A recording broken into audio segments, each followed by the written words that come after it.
और इस बीच एक अहम खबर, कीव के पास एयर स्ट्राइक के बाद रेडिएशन का खतरा बढ़ गया है। रेडियो एक्टिव कचरे वाली साइट पर एयर स्ट्राइक हुई है। रात 1:20 पर रूस ने जो एयर स्ट्राइक की थी उसमें यहां पर भी बमबारी हुई है। एयर स्ट्राइक की वजह से अब रेडिएशन बढ़ने की आशंका पैदा हो गई है। आम नागरिकों को खतरे की आशंका का फिलहाल अभी अंदाजा नहीं है और युद्ध के ऐसे हालात में यह पता करना बहुत मुश्किल है कि किस पर इस रेडिएशन का असर हुआ है, लेकिन खतरा लगातार बरकरार है।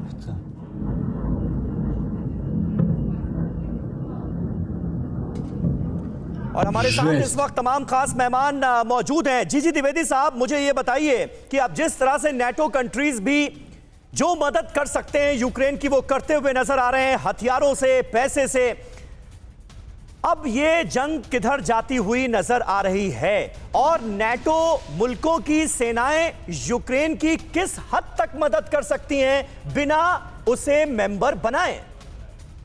देखो सुमीर, आजकल का युद्ध है, इसमें आप बहुत सी मदद कर सकते हैं।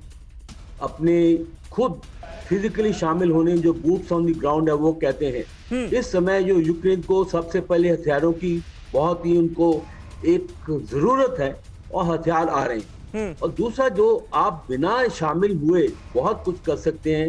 इलेक्ट्रॉनिक वॉरफेयर बहुत ही अहम है, ड्रोन वॉरफेयर बहुत ही अहम है, और ये सब जो चीजें हैं आप बिना फिजिकली शामिल हुए यूक्रेन की मदद कर सकते हैं। जहां तक मेरा अंदाजा, मैं पहले भी कह चुका हूं, ये लड़ाई लंबी चलेगी।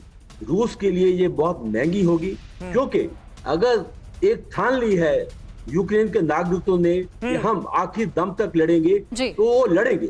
और जब एक बार आप ऐसे मोर्चा ले लेते हैं तो हमलावर के लिए बहुत ही हैवी कैजुअल्टी होगी। तो मैं इसको संक्षिप्त में ये बताऊंगा कि लड़ाई लंबी सर, चलेगी। अभी रूस को भी बड़ा नुकसान होता हुआ नजर आ रहा है, जिस तरीके से रूसी सैनिकों के मारे जाने का दावा किया जा रहा है।